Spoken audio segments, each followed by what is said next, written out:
Hello, my friends, and welcome back. Thank you very much for being with me again today.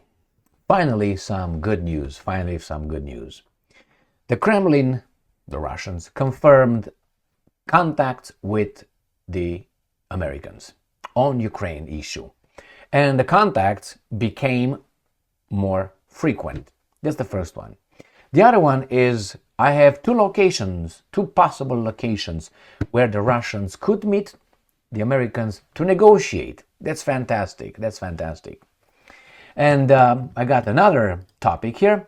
Moscow and the statements made by Trump regarding taking over Gaza. So the Russian says, no, Trump, you can't build over there a Riviera of the Middle East by pushing people out. The Russians reject that, but in the same breath, they welcome America's soberness,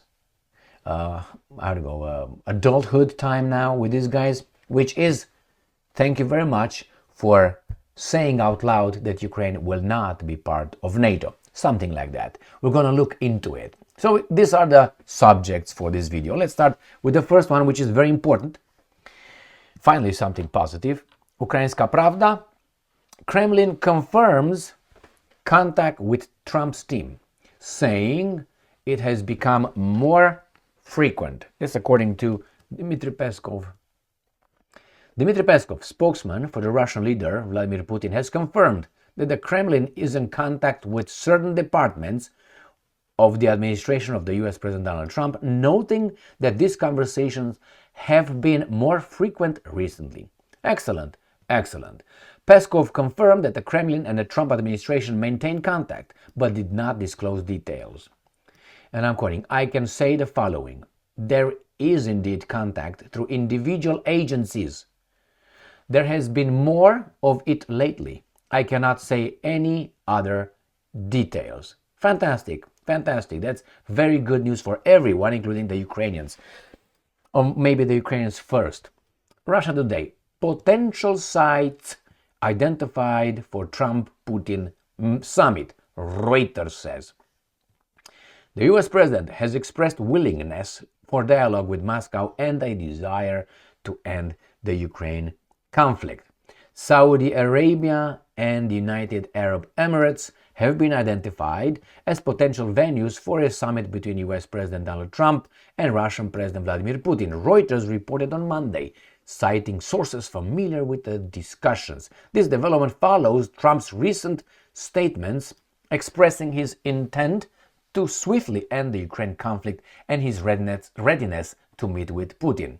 While no direct contacts between the US and Russia regarding the summit have been confirmed, so about the summit, senior Russian officials have recently visited both Saudi Arabia and the United Arab Emirates, according to Reuters. Both Middle Eastern nations have maintained neutrality throughout the Ukraine conflict, engaging in dialogue with both the Russians and Ukrainian leaders. Their neutral stance and established relationships with both Trump and Putin make them suitable candidates for hosting the summit, the outlet reports.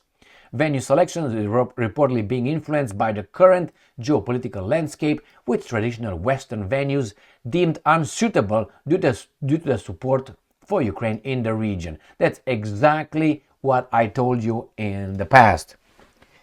The Russians are not in a, how should I put it, inferior position to talk with the boss. Not their boss, the boss. Why? Because, as I said many times before, when I have a little issue with something I bought and I go back to the store to return it or something, or to have a problem with anything in a store, my question is to the first person that I approach, do you have any authority to solve this problem? Do you have the power? If the person says no, point me to the person who has it. I don't waste time. I don't want to waste your time. And besides, you're paid. I'm not. All right. So show me the person who makes the decisions here, who can fix my problem. Not the ones who's gonna, I want to talk 10 minutes and then in 10 minutes, let me call the manager. All right, I don't do that. So here, the same. The Russian says, we're not going to talk to the Ukrainians. Oh, you want to bring the Ukrainians in so we can show them that we're not going to talk to them. I think it's going to be an embarrassment for the Ukrainians. Why? Because they know, I know the media will not portray it as such, they know they will be brought in just as, like in a zoo, just to be over there. In reality, the discussion would be this guy with that guy, and the Ukrainians will watch like a, I don't know, ping pong game or match. That's what they're gonna do. Why? The Ukrainians were used, and they know it. We all know it. The problem is the media is not telling us. The media, these guys, the, how do you call them, the legacy media, the corporate media, they will not tell us yet. They will in the near future, and they will little by little give us more information. But we're not baboons either. So it's going to be Putin with Trump, where probably in somewhere in the Middle East. Have you seen how Putin was received in United Arab Emirates? I think he visited over there. They did a Russian flag. Maybe I make a mistake. Maybe it was, but I think it was UAE. With the American flag, with jets going around and all that.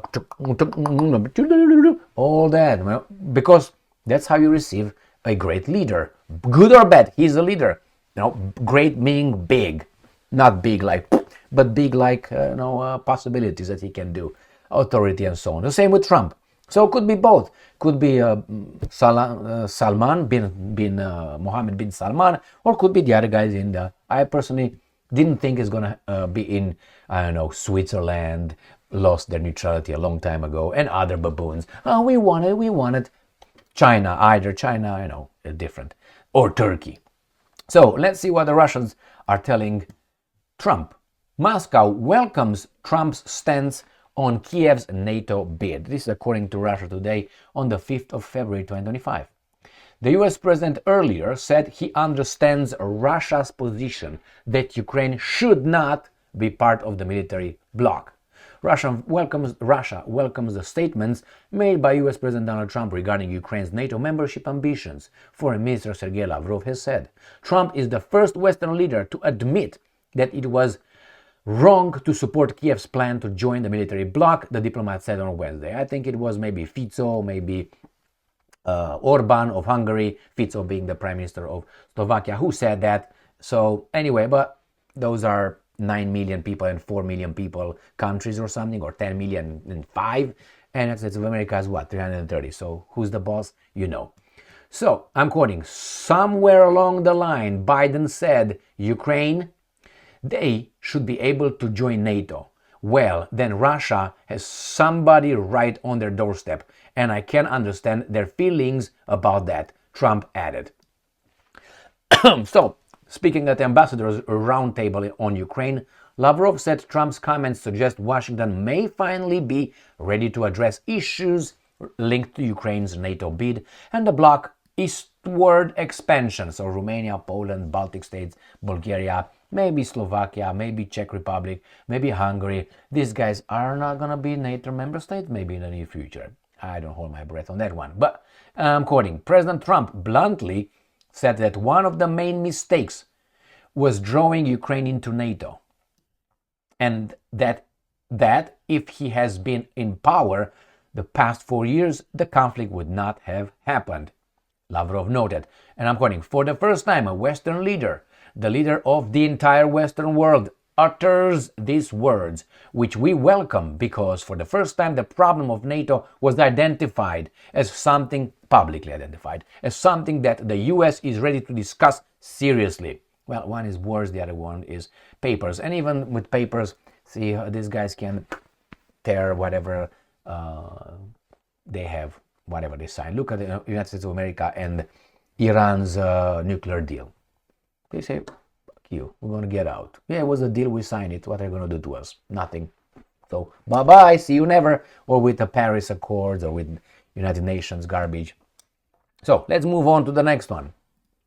Moscow rejects Trump Gaza plan. I made a video a minute ago, earlier today, where Trump stated that the United States of America will take over Gaza, will relocate, that's a word that he used, a euphemism for ethnic cleansing. He's going to relocate the Palestinians somewhere else against their will, or against the other baboons. They're going to receive them because otherwise America will slap them. And he's going to build on the new, I would say, Israel's territory, which is going to be Gaza, obviously, a Riviera of the Middle East.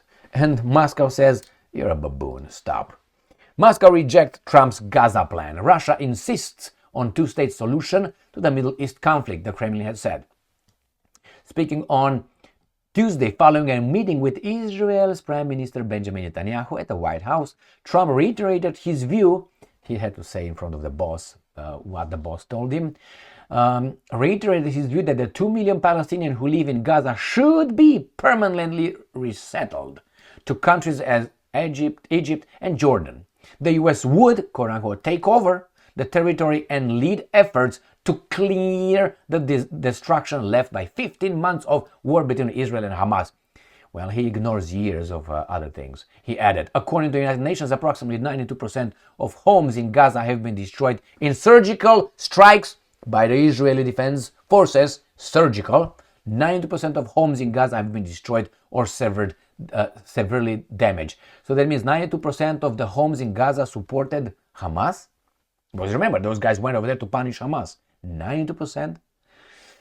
Okay, my friends, what do you think? Huh? I think that's a good. It's a good, good move. That they talk. That's the first thing. Even if it's bad talk or ugly talk, talking is better than not talking in this kind of situations. If you have a problem with, I don't know, with the neighbor, with the spouse, or whomever, a friend, a family member, talking. Yeah, you may be angry here and there, but then talking, that's the best way. Because otherwise you're going to interpret certain moves in certain ways, and that could be really not what the other person intended. He's going to move, I don't know, to the right of you, and you're going to think that to attack you on the right, not go into the store and buy some bread. You see? So, interpretations. And that's the one, a good news. The other one is the identified two places. I think that's great to meet over there. We'll see. And the other one is good that the United States of America or Trump said that about NATO. I mean, it was obvious that was a big problem for the Russians. They know it. They knew it. Everybody knew it. But hey, they ignored it. Why? Because they didn't think the Russians would do what they did, which is we're going to defend ourselves and we're going to fuck you up and we're going to show you that we're going to break not only you militarily, we're going to take over a sphere of influence that's ours, and we're going to break your dollar, which is the Achilles heel. Why? Banks. As I said, if the Russians want to screw these guys up, attack the banks. Attack the banks, financially with all kind of organizations and all kind of treaties with BRICS and others. And these guys are going to come to talk to you. Why? It's the boss who's going to be hurt mildly. And he's going to say, ouch, and going to access his politicians, and the politicians will come and talk to you if they cannot destroy you. And they fail so far. And then Moscow rejects Trump's Gaza plan. In the video I made earlier today, they said they condemn some people, some regional players condemn the plan. And I said, condemning is just, you say I reject it, and the point is, what are they going to do about it? Well, we're going to find out. I think it's just a plan for Trump to have something, bring issues on the negotiation table that has nothing to do. Maybe from the past, maybe from the future in this case, and say, wait, if you do this, I'm going to do this. Okay, I'm going to do this, I'm going to do negotiation. It's just power play. It's just intimidation. It's just, don't show. It's just deceiving the enemy and threatening the enemy. That's negotiation, the art of negotiation. But in the meantime, you have to, be a very good actor when you negotiate. Fake that you're happy about this issue. Fake that you're indifferent to this issue or the proposition, or be very angry about it. You have to fake it.